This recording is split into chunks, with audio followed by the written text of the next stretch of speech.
I recently went to check out the new Toyota Fortuner. Should I say the updated one or facelifted one? The one that was recently introduced to us. And when I was going through that car, the whole time I kept thinking, is it going to take the Everest? Is it still going to take the Everest? I mean, don't get me wrong. There's a number of adventure SUVs that you could think about out there. I mean, there's still the Mitsubishi with the Pajero Sport. You go to Mahindra, you will find the new Scorpio N.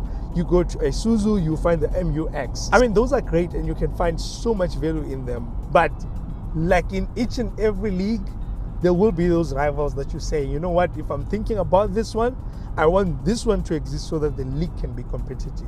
You get what I'm saying? And that's what we've been seeing about the Fortuner and the Everest throughout the years. But then now, there's something about this Everest in terms of size, in terms of spec, in terms of the way that Ford packaged it. And you start thinking, is this now still with the Fortuner? Or is it now tapping into a bigger space? Can you put it in the same line with the Land Cruiser Prado? Or can someone who's looking for something like a Grand Cherokee L from Jeep pass by Ford and be like, maybe I should consider the Everest? And those are some of the things that I need us to touch on as we are in the new Ford Everest Sport. Otherwise, welcome to the channel. I'm Sibua and I appreciate that you're here with me today.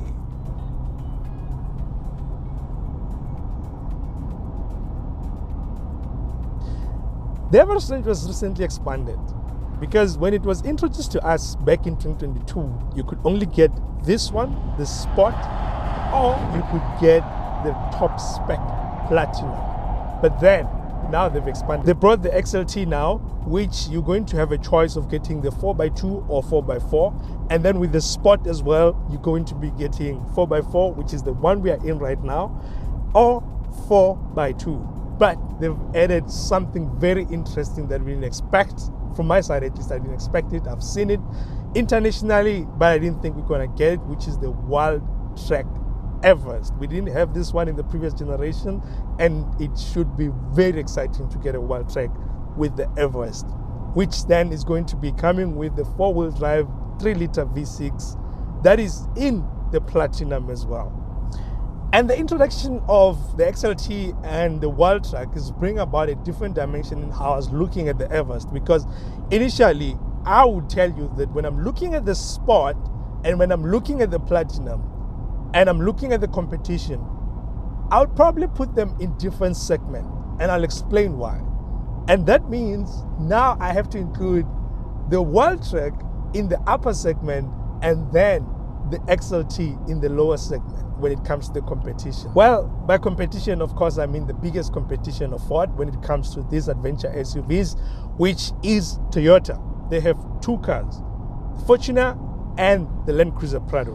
When I'm looking at the current Fortuner range, it starts at around 654,000 for the 2.4-liter GD6 manual, and you go all the way to 915,000 for the VX 4x4. And when you come to the Everest, it starts at around 832 for the XLT by Turbo 4x2, and it tops out at 1.147 million for the top spec 3-liter V6 Platinum. If I was to talk names blindly and say this is the Fortuner and this is the Everest and these are the price ranges, you'd say maybe this Everest is overpriced. But not necessarily, because XLT is not the lowest that Ford can go. It's actually mostly mid to higher spec level when you're talking XLT at Ford. So let's see what you get when you're paying Ford $985,000 in the Everest Sport. And let's start from the design point of view in the exterior.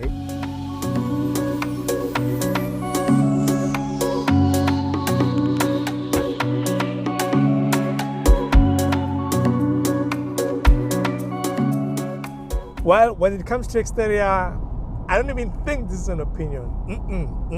It's a fact. They did not miss. Maybe because I'm a sucker for boxy looking exteriors, especially with the Sport variant. The black and white wax. I mean, even with the previous generation Everest, I always looked at the Sport with those black rims black accents around it, and I always felt that that is the most beautiful looking Everest. And now, I mean, this boxy shape does not shy away from the roots. It's showing its Americanness right now. When I'm looking at the C-shaped DRLs as well, they are not curvy on their sides, informing you of the shape of the car as well. I mean, I'm looking at the grille, the way it's just fitting into the light cluster, creating a bigger C as well. I am so impressed with the design of this. It's not so complicated, but a little bit complicated, but looks amazing. And you know, when they say it's simple things that matters, just to add that Everest badge on top of the grille, I find it so impressive. Blacking it out as well, Ford has done a great job with this spec level.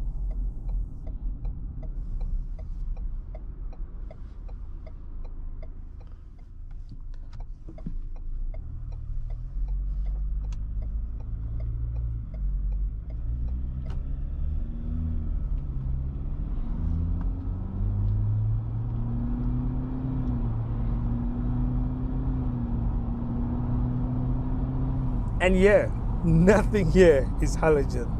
Everything is LED in front. When you get to the side profile, the intimidation doesn't stop, especially when you see these 20-inch black rims on the side. The way it looks, I mean, this thing is so long. I mean, 86 millimeters shy of 5 meters. That is massive. I mean, if I was to look at the Fortuner, it's just around like what, 4.795 meters? And the Prado is like 4.825, and believe it or not, the Prado is only bigger than this by the spare wheel, which adds around 170 millimeters to its actual body size. When you come to the rear, you get a much improved appeal, according to me, because like I said, I'm a sucker for boxy shapes, especially with this kind of cars. The curvy shape is gone. You can see it by the lights at the back as well. The way they are, they're shaped in angular, just a little bit angular compared to the previous ones that were curvy. And this, of course, completes the boxy look that they started in front, bring it all the way to the back. I am impressed with this boxy shape. I mean, there's a reason why we love the G-Wagon, because of its shape. It looks intimidating as well. And Ford is going in the right direction when it comes to their design language on this new generation Ranger and Everest.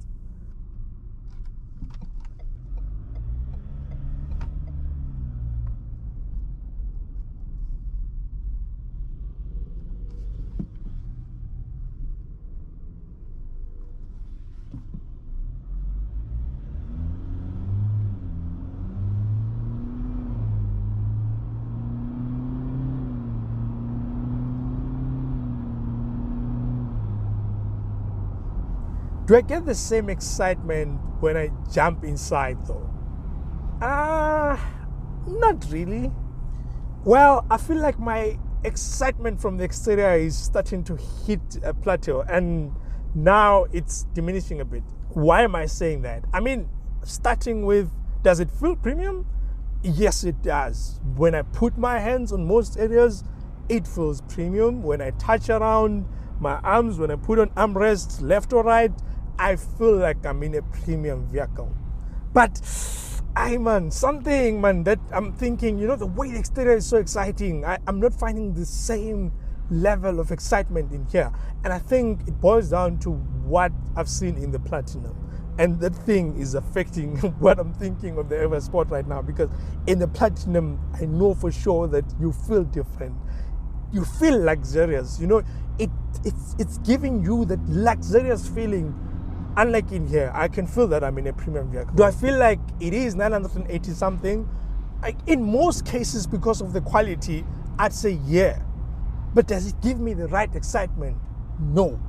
Look, the design is modernized. The door panels have been redesigned with nice handles inside that are really confusing people, but so functional as well. When I'm thinking about the redesigned steering wheel, they reduced the buttons. Of course, there's now an 8-inch digital cluster that is replacing the semi-analog that was there before.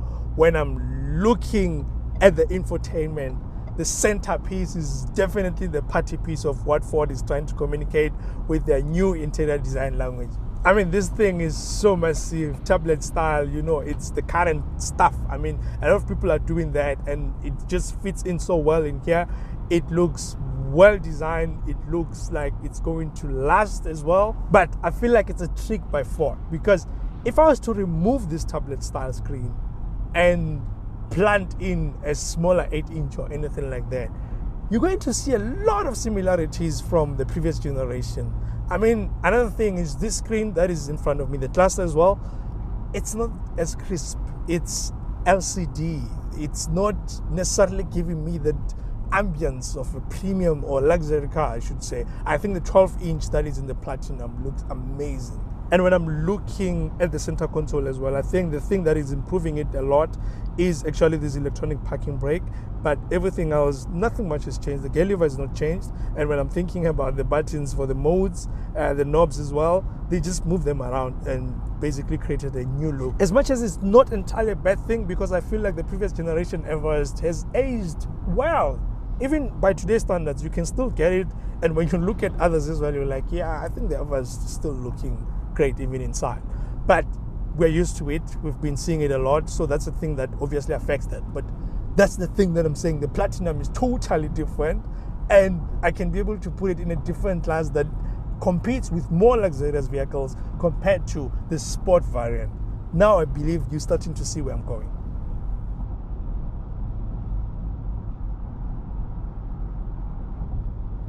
When you turn around though, there are some improvements that I'm very proud of, especially when I'm looking at the ceiling.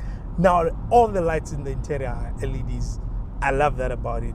Yes, the ceiling is not necessarily black, but this is not the top spec. You should expect that in a top spec, and I'm pretty sure it's there. The seats as well have been improved. I love how they look. I love how they feel as well, because the previous generation Sport variant, I felt like it's just basic in terms of the design, just leather covering the seat actually. But now I feel like more effort has been put in this.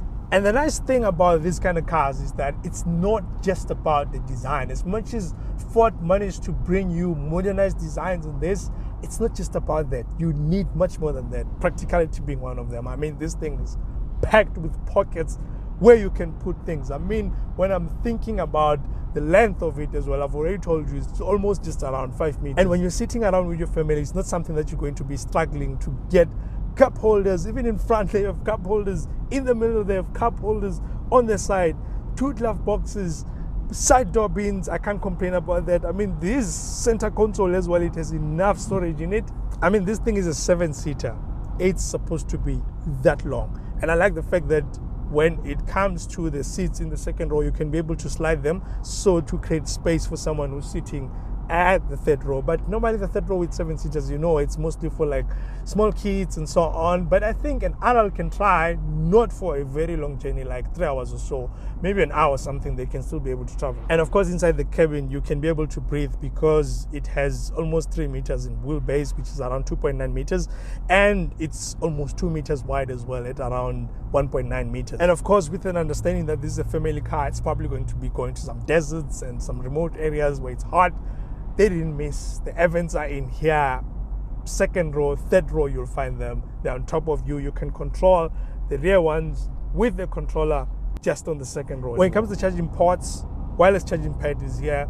But if you don't want to use that, there's a Type A, Type C charging ports. Go to the rear as well. You'll find Type A, Type C in the second row.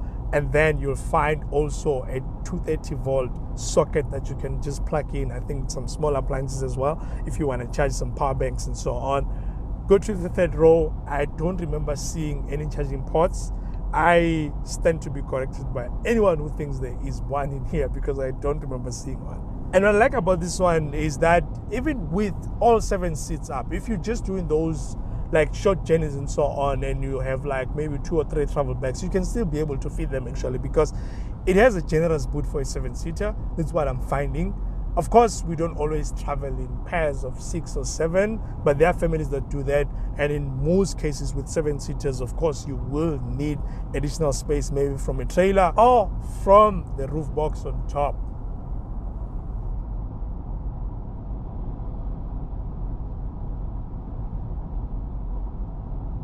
Should you even decide to go on that adventure as intended by the design of this car, you shouldn't worry as well about the ground clearance, because it's about 226 millimeters.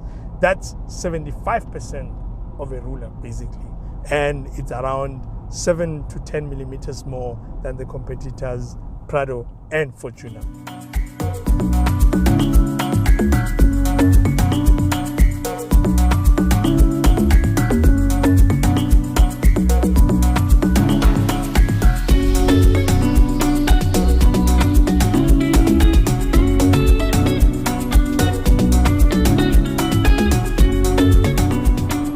but to get to all those adventures and other places with it, you're gonna need to drive it, and we need to know how it drives. Let's get to that. Here's the thing about moving this thing. It does not hide its size. You know, I've driven quite a number of SUVs in the last few years, and there's something about them. They manage to make a lot of them to hide how big they are, even when they are quite big. But this one doesn't hide that. If you're a fan of feeling like you're on top of everyone on the road, this is something you need to look into. What I like about it though is that because of its boxy shape and the way it's designed, especially at the front, you don't miss where it ends. Depending on your sitting position, the seat can go down, like it can go very low. But where I'm positioned right now, I'm able to see where the car ends, and that helps me a lot. Because this one doesn't have like 360-degree cameras where you can also see in front and so on. Yes, it has front sensors, but you can always rely on your eyes because it doesn't curve down. You can see where it ends just easily in terms of pointing to where you need to point when you're driving during the day, whether it's tight roads and so on. As big as it is, that helps a lot. When you start moving it, putting your foot down, you're going to feel that I'm in a heavy vehicle. I mean, this thing weighs around 2.4 tons, I think, and you're not going to miss that when you're moving it because there's this leg that comes with heaviness of the car. Because this is a 2-liter, 154 kilowatts, 500 Newton meters of torque. The previous generation was sitting at 157 kilowatts. A little bit redundant. I don't think it's that much different in how it drives actually. Let me stop and deal with this thing quickly. It looks like it moved from 4H to 2H when I was changing the driving mode. I don't have to stop. This thing you can change it from 2H to 4H on the fly up to speeds of around 100 kilometers per hour. But I'm just making sure that it changed back because of the driving modes. Otherwise, Everest was a permanent 4x4 without this. Now it's a 4x4 on demand. If you're not sure what I'm talking about right now, please check my 4x4 training video. It will explain everything. All right, let's get back to the story. Funny enough, the previous gen Wildtrak, it has 157 kilowatts, 500 Newton meters of torque, 2-liter bi-turbo as well. In fact, almost the same spec, but it felt lighter than you feel in this car. And I think obviously it weighs less because of the load bay compared to this one that has like what, 2 seats at the back, and it's a wagon, of course.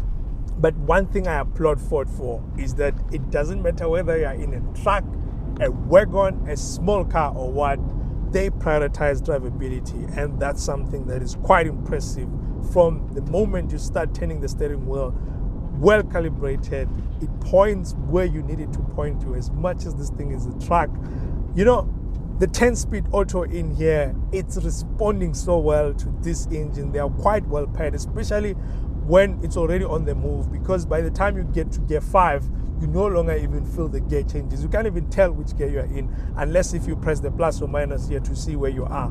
Otherwise, smooth changing from there on, you don't necessarily get much to complain about. Once you're on the move as well, and those tables have spun enough, you're not going to find yourself in a situation where maybe the engine is confused as to what you need to do. The transmission doesn't feel confused whether the slope is changing or not. It manages to just level up. You know, when you want to do 120 or go above, it understands that, you know what, this is the time to respond and so on. Just that turbo leg is still there. You just need to time it. It's not something that I didn't expect, especially because this is a heavy car sitting with a 2-liter in here. That's where then you're going to feel that, you know what, maybe that 3-liter V6 is something I need to consider. Because when I'm looking at the pricing as well compared to the V6 that came in the Platinum, if you can afford 980, I mean, if you want to pump it up around 120 more or something, I don't think it's something that you can't do per se, because it's not going to change a lot of your installment, especially if you stretch it across what, 6 years or something. So those are the kind of things that you can also consider if you don't like the table leg, because I'm pretty sure that V6, I need to test it, but I'm pretty sure that it's much more smoother compared to this 2-liter.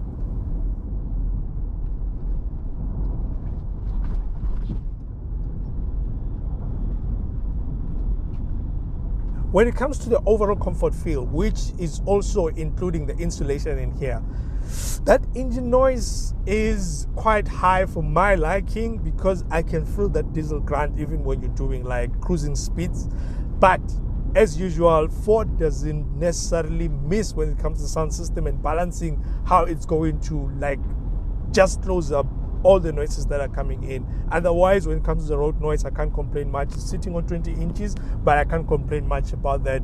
Together with the wind noise in here, it's quite expected at the level that is coming in because now they've created this boxy shape as well.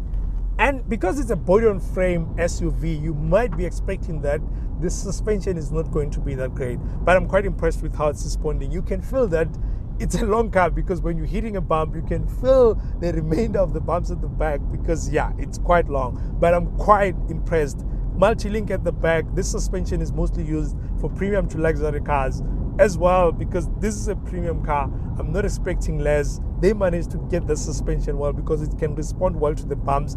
One wheel can be down, the other one can be up, and that is also informed when you're hitting like these small bumps that can create that some discomfort. And I cannot complain about how well screwed this thing is. It informs a lot of how comfortable you're feeling in here. One thing about long 7-seaters and so on is that there are some rattles that will be coming into the cabin because then now the car is just so long. Maybe the third row of seats, when you're putting them down, they're rattling as well because of plastics at the back and so on. But this one, even when you're doing gravel road, it doesn't make you feel like it panics in any way. There is no panic whatsoever in here.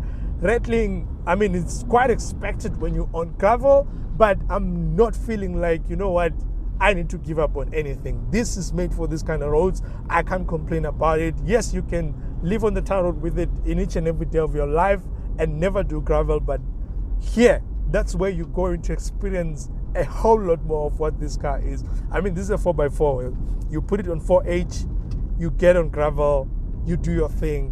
Whatever speed that you're doing, it's feeling quite comfortable. I am not doubting that if I need an adventure, I might be able to just point at the Everest and be like, you know what, let's just go. I mean, this thing, I think on gravel road like this, I can literally just do 1,000 kilometers and I won't get home feeling like, my back is hurting whatsoever.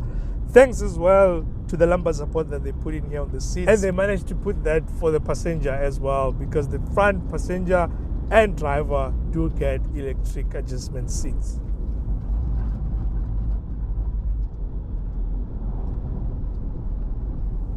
When it comes to spec level, I feel like this is for people who do not want highly assisted current spec cars because when it comes to ADAS, it's quite limited with the specs that it has. I mean, it's mostly lane keeping assist, lane keeping aid that vibrates when you're just going over the lane. You get pre-collision assist with dynamic brake support, forward collision warning, auto emergency braking, distance alert as well. It does show you on that. When it comes to cruise control though, it's just a standard with speed limiter. You're going to get parking distance front and rear. The camera though is just a rear view camera. It's not a 360-degree camera, but you do get what they call an off-road screen so that it can be able to assist you to see like down there what's actually happening on the camera. One thing that bothered me though is that it doesn't have a clean camera. As much as it's just a reverse camera, I could accept it, but it's not clean. The resolution is quite low. Good that it has some few angles that you can make it wider, you can be able to see by the tow bar and so on, but it's not a clean camera. As well, I don't know how they did not put a tire pressure monitoring system in here. I just don't get why, because that should just be standard in any car. But as usual, it also comes with Ford Pass. That means you can remote start. One of the best things about it is that you can set it for morning because when it's winter, you're going to need that. The car needs to be a little bit warm, especially because the diesel, you can schedule it to say by 6:30, just turn on, and it's going to start for 15 minutes, then it's going to turn off. By the time you get in, it will be warm and you're ready to go. I love Ford Pass for that, especially in winter.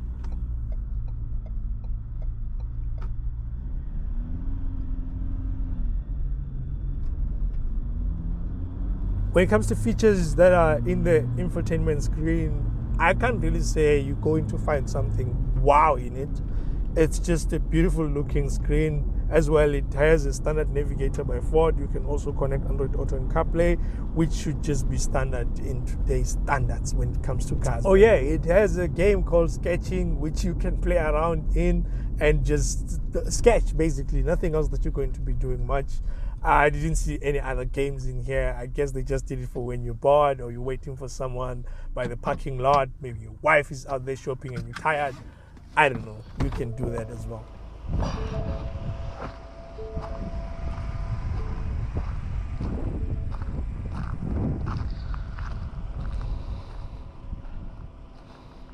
When it comes to the fuel consumption, I did not expect anything less. I was averaging just around 10, just above 10, just below 10 at some point. By 10, I mean 10 liters to 100 kilometers. And it's not that bad for a vehicle as heavy as this, because I've driven less heavier vehicles that were almost just around 10 or above 10 in some instances. So I did expect that in this car as well. And if you listen to how I was talking about this, and especially when it comes to spec level, when I was thinking about this and looking at the Fortuner, even the top spec Fortuner currently, the VX, I'm thinking I can put this next to the VX and somehow they're going to be almost matched. And that's where the Platinum comes in, and I'm saying it can go together with the Prado, because that Platinum is something else. It looks different with those 21-inch rims on the side as well. It's like a total different class of a car, but within the same class with this one. That's something that I think Ford managed to do so well. That's what I'm saying. Look, if I had to put all those things that I just said in a few lines, are you being ripped off for getting this thing? No ways. This is a solid offering by Ford. From the way it looks outside, you know for sure that you're going to be dancing with the big guns, because this looks amazing. A comfortable car that drives much better than some of the crossovers that you're going to get out there, some SUVs as well. And that's where Ford, I think, is winning. The drivability is quite amazing. The asking price is not overreaching, because this is solid offering, well put together, looks amazing. I don't doubt that if you pick this up, you're going to enjoy your adventures. And should you pick up the Platinum, that's where you'll know that you're going to be dancing with some luxury cars on the road. You won't be dancing with just any other adventure vehicle. I am impressed with what Ford has done. They've improved a lot of the Everest. It's been great. It's still great. And I can't fault it much. With that said, thank you so much for watching. I am out.